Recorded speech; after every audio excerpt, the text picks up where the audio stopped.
जय राधा माधव कुंज बिहारी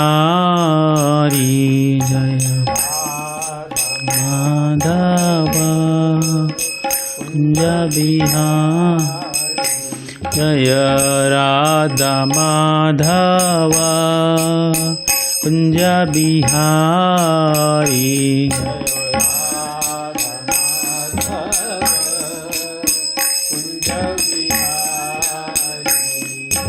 गोपी जन वल्लभ गिरिवारधारी गोपी जन वल्लभ गिरिवारधारी यशोदानंदन व्रजन रांजन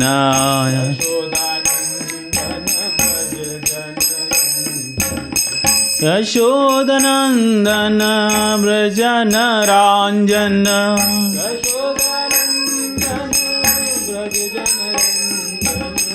यमुना तीरा वनचारी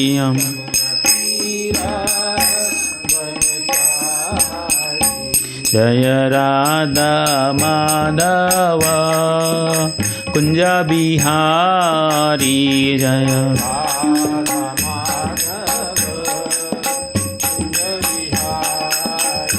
जय राधा माधव कुंज बिहारी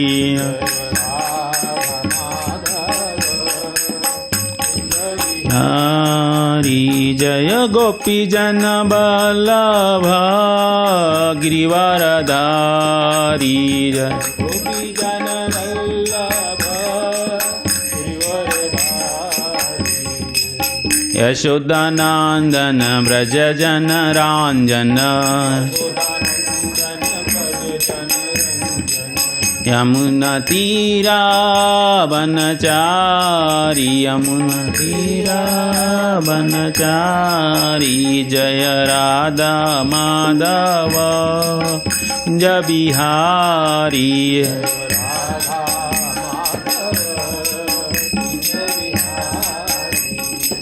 हरे कृष्ण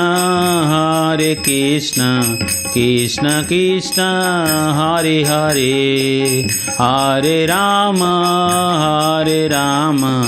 राम राम हरे हरे हरे कृष्ण हरे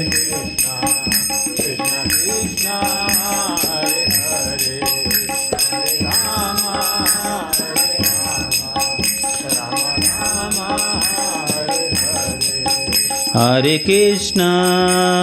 कृष्ण कृष्ण कृष्ण हरे हरे हरे राम राम राम हरे हरे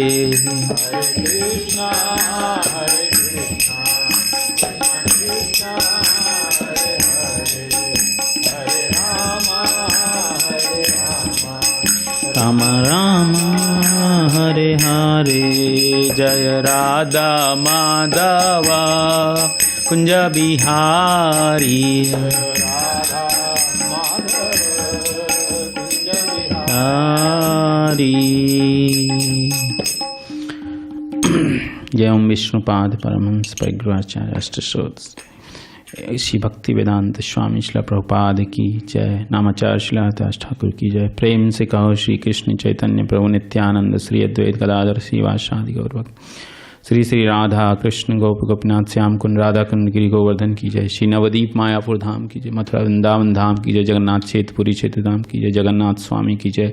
गंगा माई की जय। यमुना माई की जय। तुलसी महारानी की जय। भक्ति देवी की जय। भगवत गीता की जय। अनंत कोटि वैष्णव बिंद की जय। शामवेद गौर भक्त बिंद की जय। गौर प्रेमानंदे हरि हरि बोल। All glories to the assembled deities Hare Krishna. All glories to the assembled deities Hare Krishna. All glories to the assembled deities Hare Krishna. All glories to Shri Guru and Gauranga. Welcome everyone to the Saturday Satsang program, and today I have been asked to discuss on Bhagavad Gita. And I wanted to discuss one of the commonly discussed things in scientific side, because I come from scientific side. So there is a discussion on Darwin evolution versus spiritual evolution, and I thought to touch and share some insight on that, what exactly it is, right, and how it is. So so in Bhagavad Gita, there is a verse, if you want to search or browse, on 8.7.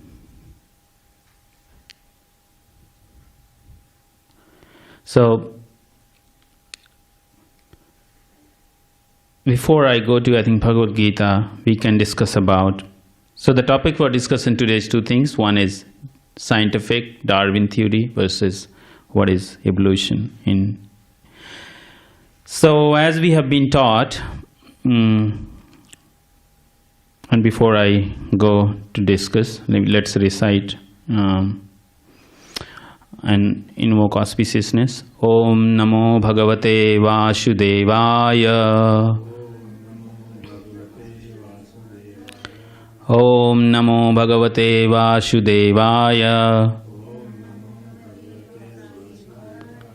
Om Namo Bhagavate Vasudevaya. Devaya.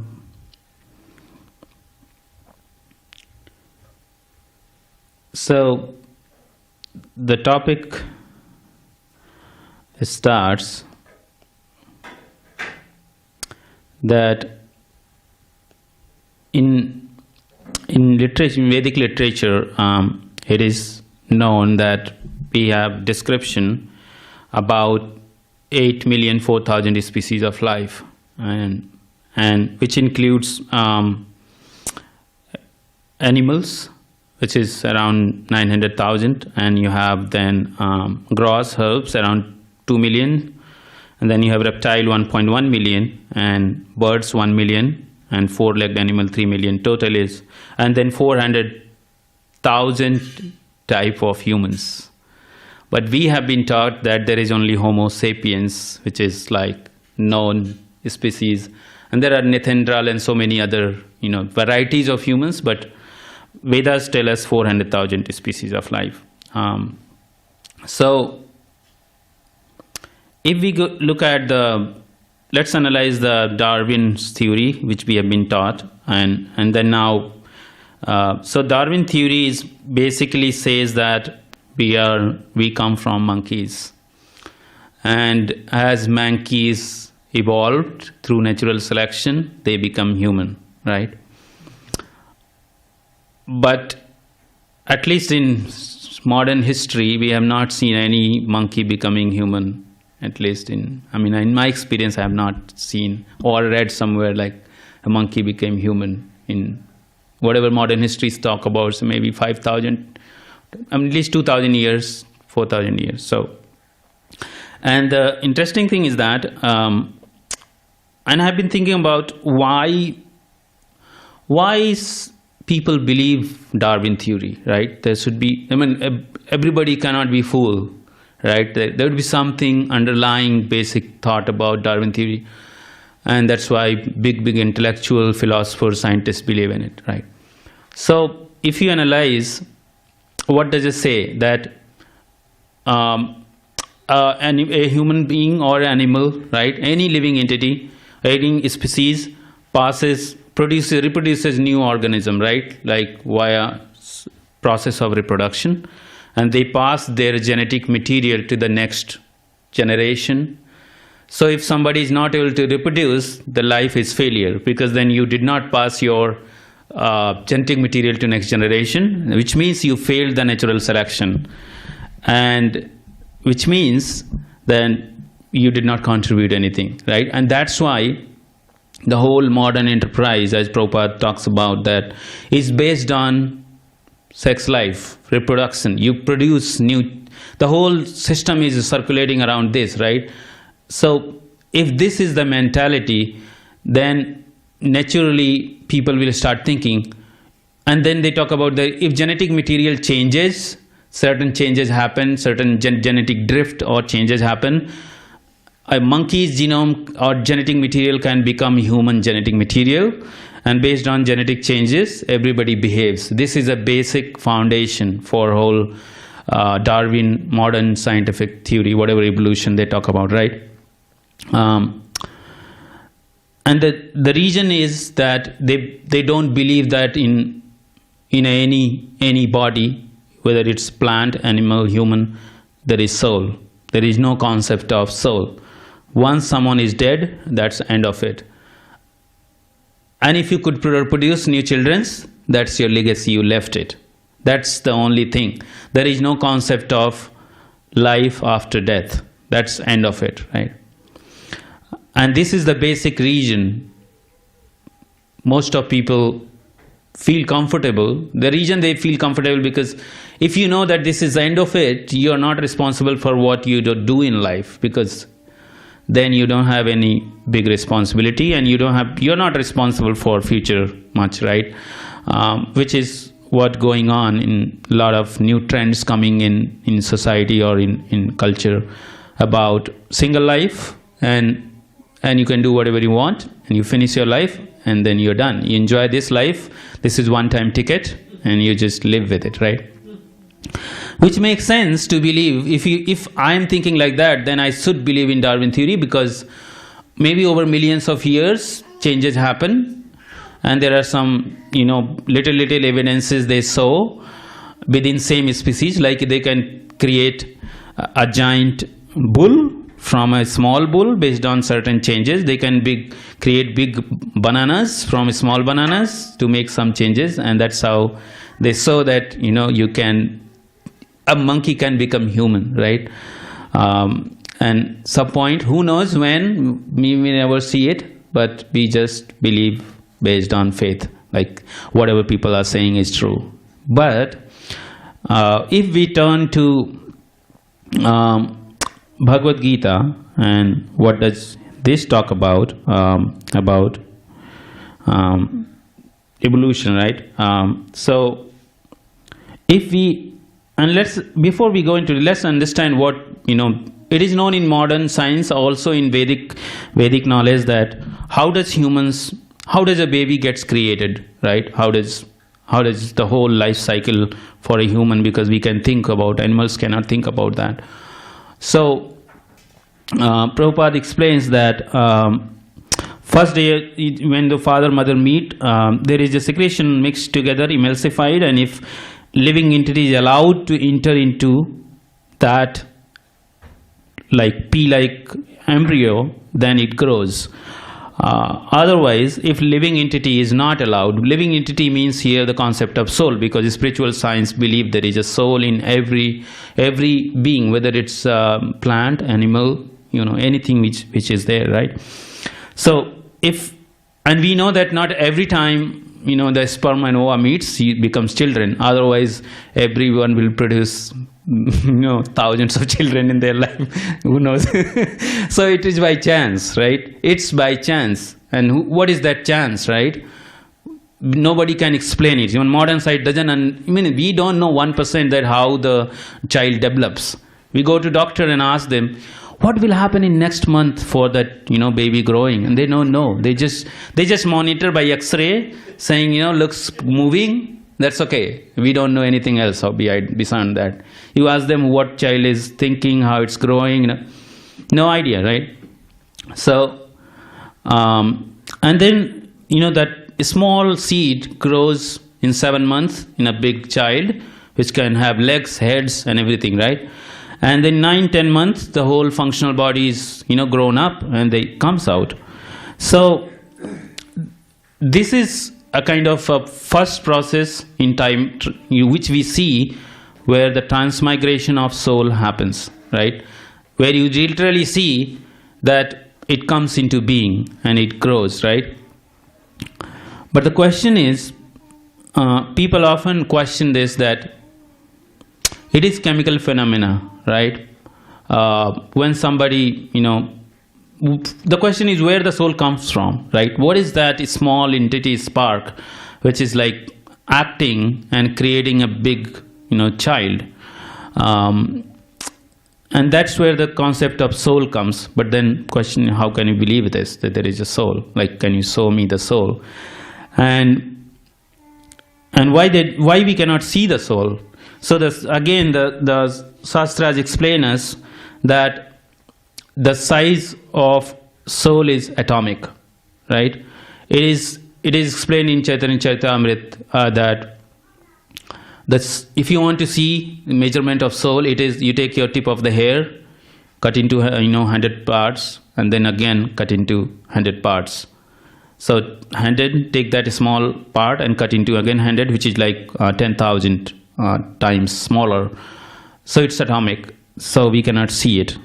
But you can logically understand that there is a soul.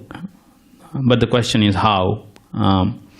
So Prabhupada here, gives example that if some people call soul is air, oxygen, right? Like you take when oxygen is not there in the body, when your heart is not able to pump out, the red blood cells throughout your body, then where a state called death. So what if we can take a machine, pump oxygen in the body, and there is a ways to pump oxygen in the body, you can do that. It's not something.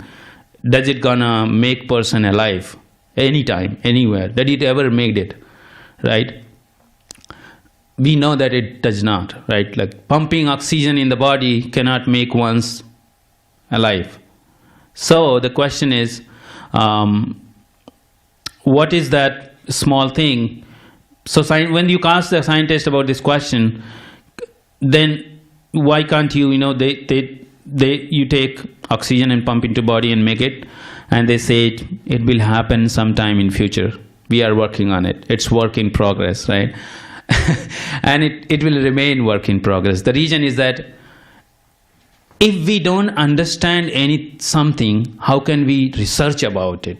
Like if I don't know something, about something, anything, then what is the point of saying that I will do it, right? It's not going to happen. It will never happen that you will make a dead person alive just by using chemical oxygen, And Shastras explain that the body is made up of Kapha, Pitta and Vayu, right? That we practically, if we think about it, it is water. We know that our body is 90% around water, just water.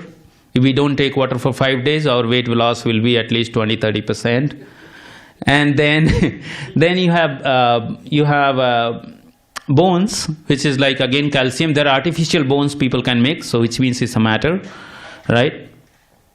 And it's cough, which is like secretion material in the body. Most of these things form the body. The blood is water, the urine is water, everything juices, secretion in the body, the water. So we cannot create living entities. And the question comes, who creates it? Then that's where the spiritual and Bhagavad Gita reference comes, right? Krishna says that I am the seed-giving father. And then most of time when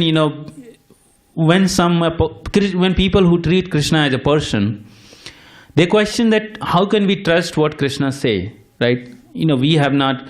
He may be a great person. He may be a historical personality. That's okay. But whatever he says in Bhagavad Gita is fact. There is no speculation. Whatever he says, there is not would be, maybe, could be, might be, which is scientific literature mostly uses. Maybe this is happening, maybe that is happening. Based on this understanding, we know this may be, right?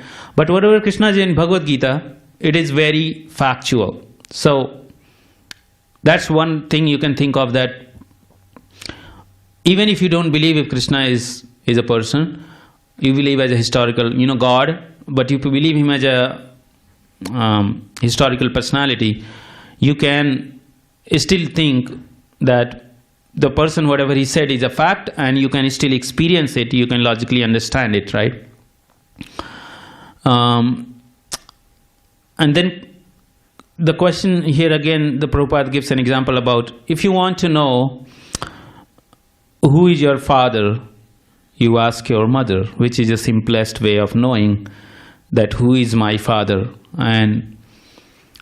But then scientists ask this question, now we have technology, we can find out who is my father. We can do genetic testing and we can find out who is my father. And I've been thinking about it that, all right, what if mother says, I don't know who is your father? So you can verify what your mother says, that this person is father, my father or not. But what if the mother says that, I don't know your father? So what are you going to do? You're going to test 9 billion people on the planet and find out who is your father. And testing each time will cost you maybe $30,000, $20,000. And how much you're going to earn throughout your life to find out who is your father. It's practically impossible to do it, right? So you have to trust your mother's word. And then you can verify it. Only thing that you can verify using certain technologies, and I work as a scientist in genomics area and trying to understand genome and genetics. We know there is an error. There is an error. 1 in million people, you will misidentify it. So if you test out 8 billion people, which is 8,000 million people, 8,000 times you're going to have error. And within 8,000 you have to find out who is your father, even if you test out everyone, right? Similarly, if this basic thing you have to understand from authority, then same thing applies to understand who is God. We have to go to reference of authorities from Vedic literature. And of course use our own intelligence to decipher what is being said, right? So it is not something very critical. And about transmigration and evolution of soul, so we know that people die, and moment they die, even their family member don't call them by their names. They call it, this is that person's body. This person has gone.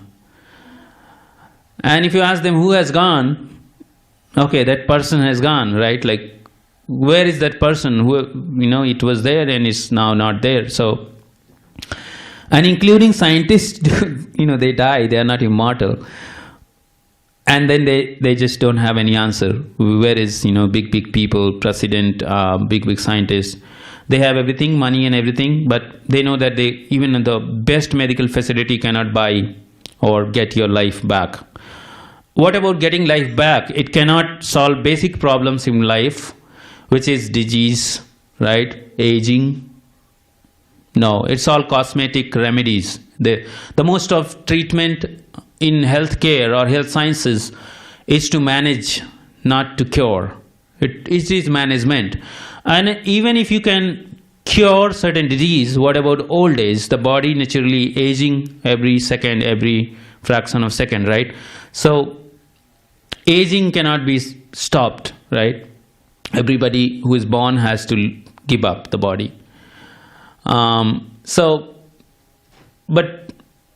when you ask this question that, why you cannot solve this problem, they say that, this is how the nature works, right? This is a basic thing. Like, when they don't know anything, this is how the nature works. And maybe in future we will know. And who knows, that person will exist in next 20 years to again talk to you or not. Nobody knows. And within this life, everybody can experience that we were, a small child. We grow up, our body changing every moment. We had a hair, we lost hair, the tooths. Slowly everything is going away. It's not just for human, it's for animal and everyone. But we can, as a human, we can feel it because we know that we were a child. We feel those memories. That individual person in your heart is aware of everything. And in this body there are two souls. There are not just one soul. There is soul and there is super soul, right? Super soul is a representation of Krishna, who kind of just observes. So the body is not, the Krishna does not design this body, or the nature does not design this body just by default, by chance. It is perfectly designed that whatever activities you do is being watched out. It's being recorded like CCTVs you have, right? There is no dearth of memory. They can record for maybe, it's not that after 20 years, let me get more hard drives in body. Record whatever I'm doing. If somebody is doing a lot, so they have to record more. Super soul is watching everything, and the soul gets covered with such subtle body. So there is a subtle body which is called your intelligence, mind, and ego, which carries. So basically, it's like a cage where your soul is entrapped and covered with your mind, ego, intelligence. So for any living entity, not your, but any living entity. And based on Krishna talks about that how does a person gets a new body, right? If you don't believe monkey becomes human, then can monkey becomes dog? Can monkey become fish? Can human becomes dog, fish? This is a basic question. So Krishna talks about here yam vapya smaram bhavam tyagyante kalevaram tam tamati kaunteya sada tadbhav bhavita. Whatever state of being one remembers when he quits his body, O son of Kunti, that state he will attain without fail. There is no chance. The without fail means definite. This is gonna happen. This is going to happen. So what is that? That whatever consciousness one is at the time of death will determine next body. Why? Why not super soul can give a new body, very nice body, can be more merciful towards that living entity. And maybe, let me more. The Krishna is merciful, so he can be merciful and give a monkey can become a king, right? Even whatever the monkey is thinking at the time of death. The reason being that Krishna don't interfere with what a living entity wants. Like our father is a nice father when he or she, father does not interfere with child's desire. So the Krishna don't want to interfere. Krishna wants to award you suitable body so that you can enjoy better life in next life. It's not that Krishna is punishing anyone for doing anything. It's about reciprocating and giving what you want. And which makes sense in practical life that, Krishna or God, whatever you say, gives that soul a new body. How? Already in the beginning I explained, to reproduce, you have, the ova and, the male and female, genetic material. But just by, if I take a plate or petri dish, I infuse, they won't become a child. It can't grow. It's not by chance. There is a planning. So soul has to go. So the soul transmigrates, and since it is so atomic, as I explained to you, you cannot see it. You cannot detect it. Let me understand. Take a microscope and look at the soul moving. Let's track it by transmission. Let's see some infrared or, we can't do it. So we have to accept the authority. And there are so many stories or scientific research done on people remembering past life. It's not something mythical or just by emotional, sentimental. There is evidences there, all right? And then question comes, okay, let's believe that soul migrates to one body to another body. So then why does soul remains entangled? Or scientists don't believe that you are entangled in body. They won't think that why soul cannot get a new body, better body to enjoy, right? Like why dog has to suffer, cat has to suffer, wait for their owner to give them milk, and not just cat and dog. As a human, we have to suffer. If I got, there are people who are impaired, they are handicapped by birth, or they have certain genetic abnormalities, and they are going, you can see they are going through so much suffering. In their present life, their parent cry, seeing them that why this child is suffering, right? And that's where the concept of rewarding based on your karmas. So then concept of your karma comes, that we are responsible for everything we do. We may believe we are not, but we are responsible. Like you have a state law, and if we break traffic law, the traffic police will not. And if suppose if I come from India, I land in US, rent a car, start driving, and I hit someone or do something wrong, right? Break a rule, and I say to police, I just came from Delhi, I don't know rules here, can you please excuse me this time? He will say, sorry, this is the law. So nature's law is very stringent. It's very stringent, right? Krishna says, Mammaya Durataya. It is, Durataya means you cannot, nobody can escape the nature's law, and we can feel it. If you eat, like simple example, if you take one rasgulla, fine, 2 rasgullas, fine, 10 rasgullas, maybe fine. If you take 20 rasgullas, your stomach gonna be bad and you will not able to sleep well, right? What does it mean? That there is a law, how much you can eat. It's not that you can eat unlimited amount, whatever you want, right? So why does not the same applies to anything activity in life, that whatever you do, this is one activity of eating. What about, doing bad to others, not being good to ourselves, first being good to ourselves, then being good to others, right? So the nature law is very strict, and people who don't believe in karma, most of time, they are atheist, and they will go through whatever they have to go through.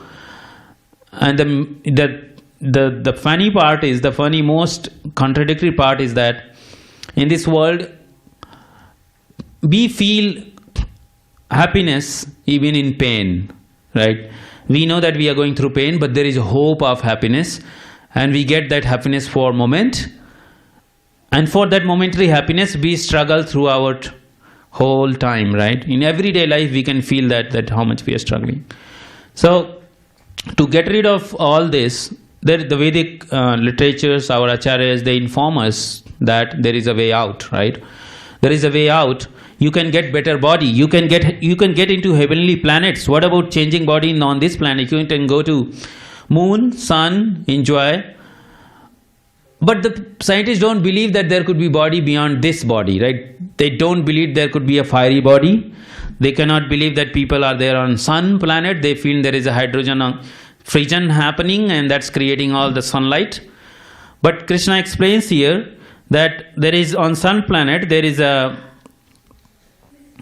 he explained, imam vivashvate yogam proktavam aham avyayam vivashwan maname praha manu rikshak bravit. So Krishna said that I first explained Bhagavad Gita to Vivashwan, who is the current deity on sun planet. So Prabhupada explains that there is a sun, that means there is a fire-like body, right? There is a water-like body. There is a body like, air. But the scientists don't believe in it. So that's why they don't even aspire for heavenly happiness, which is condemned in spiritual or path of bhakti. But even if they have faith in understanding what is on other planet, the whole cosmology, whole astrophysics and everything happening to go to other planetary systems, right? But the defect is there that this body is not suitable for a new planet. What about that? If you are in United States, in California, if you go to Boston, this body is not suitable, will be for living in Boston, because the weather, just little weather change can affect this body so much. We experienced every day. Like if you go to the desert, the temperature is very high, this body is not suitable. But people living there, they can comfortably live in the same environment. You have to adjust for a few months to be able to survive in that, right? So what about going to moon and sun, and how gonna live there? Even if we reach by Falcon or SpaceX, they are launching. Even people are reserving. Funny, they are reserving things on moon. They are purchasing lands on the moon, right? So, but this body is not gonna work, right? So again, there is a pain. Even if you reach on the moon and sun, there are gonna be pain. You're gonna age. Whatever, if you reach, you're gonna age and die there. So what is the outcome at the end, right? So that's why if you believe and have faith, start with faith. Everything start with faith, right? That there is a world beyond this, And in Bhagavad Gita, there are a lot of reference of verses that this world is only 25% of what is the total cosmic creation. 75% is a spiritual world, where Krishna lives with, and devotees live with him, serve him, right? And why not to believe? If we are believing so many things in life based on faith, right? We never question 1 + 1 is 2. We just take, somebody said, we did it. 1 + 1 is 2. But when it comes to believing about spiritual, we don't have a faith. And if somebody puts that faith, you will see slowly you will start experiencing happiness, and you take a bona fide process. There are different processes. The one we follow is Gaudiya Madhava Sampradaya, where Prabhupada comes and Chaitanya Mahaprabhu's message about chanting Hare Krishna mantra. And again, the people ask, how come a sound vibration can have effect on your purification? People, we often listen, if you chant Maha Mantra, you will become purified gradually. But the question is how? How does it work? Listening a sound, can it change my fate? Forget about piousness and all that, just about feeling good, right? And we have that experience. Listening your favorite music changes your heart. Like, you really start feeling good. The music people have experimented. Music had effect on growth of the plants, minds of the people. People started feeling good. People have come out of coma just by listening certain music or hearing certain voices. So if those mundane voices have so much effect, what about the name of Krishna, who is Sabda Brahman? He is name of Krishna, and he is not different. He is absolute. And it does change. What does it change? It changes consciousness. But why changing consciousness is important? And again, we come back to the verse. Krishna says, at the time of death, whatever your consciousness has, you will get the next body. So that's why changing consciousness is so much emphasized in Krishna consciousness movement. This is the reason, this is Krishna consciousness. So if you are Krishna conscious, which means there is a high chance that you will go to Krishna. Why there is a chance? Because there is an endeavor. There is nothing free in this world. There is nothing free, okay? So even if you take a spiritual master, you get a mercy, but just by accepting somebody as a spiritual master or chanting Hare Krishna Maha Mantra, unless you start practicing and following through that throughout life, it's not going to happen. So we have to follow the whole process. The thing is, generally we are taught that unless you complete 100% of certain course, you will not get a degree, right? But in spiritual life, if you complete 1%, that's your fixed deposit, your CD. You have fixed deposit 1%. There is no reduction. And if you believe in it, then you don't have a fear. Because most of time, anything we do, we have a lot of fear. What if I fail? What if I'm not able to complete, right? And because of that fear, we don't have a faith in certain. If we have fear in something, we cannot put faith, right? So that's why everything starts with faith. Chanting Hare Krishna has changed so many lives. We don't need somebody to prove it. There are at least, I can say, several thousand people across the world practicing, living the body with remembering Krishna because they practice Krishna consciousness throughout their life, right? Yes. And we know there is an example in our movement, Kadam Kanan Swami Maharaj. He is in Vrindavan. And he has prostate cancer terminal. He may leave in body in 3-4 weeks, maybe, who knows. And what he's doing in Vrindavan, he has been preparing that from many years when he knew that he has a cancer. He is just practicing Krishna consciousness, right? At the end, because he believes in this word that at the end of death, when you're going to approach death, you should remember Krishna, and thereby which you reach to Krishna. And then you have a better life, at least, right? And you reach Krishna as explained by chanting, following the process, and do good to yourself by doing that. Otherwise, there is, at least in my 33 years of career, I have not found any hope or better exit out of this life. And so that's how we understand that, how the Darwin theory versus theory of evolution of transmigration of soul from one body to another are different. And you can yourself analyze what makes sense. And you can read more, Bhagavad Gita, and listen Prabhupada lectures, other devotees lecture about. There are a lot of devotees doing research on this topic. There are a lot of doing PhDs to understand the whole thing.